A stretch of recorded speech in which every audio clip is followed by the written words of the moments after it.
13th Colony Rye ranked. The nose on this is a lot more interesting than some ryes out there at this price point. I'd give it an 8. Palate's certainly unique. You definitely have to be into that kind of thing, the mint, and you don't get as much rye spice as some of the other ryes on the market. I'd give the palate a 7.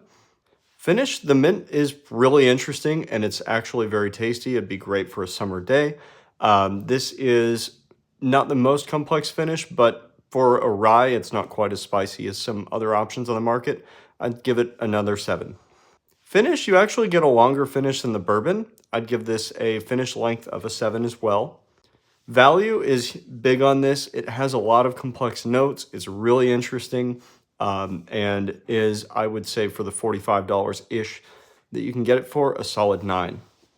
Value by the brand, again, I'd give it not quite as much as the bourbon. I would give it a 7, just because the bourbon, I think, is a little bit more unique and delicious for the money, but the rye is also fantastic. Drinkability, again, if you kind of have to be into it, but I think it's got a lot of unique flavors. But for somebody who, necessarily isn't used to that type of rye, I'd say the drinkability is a 6.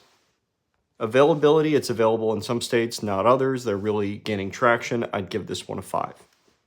Hype, you really don't get a lot of people talking about the rye, so I think it's a little underhyped. I would say that this is a 7. It's a gem that you should probably go find. Everyone just talks about 13th Colony's bourbon.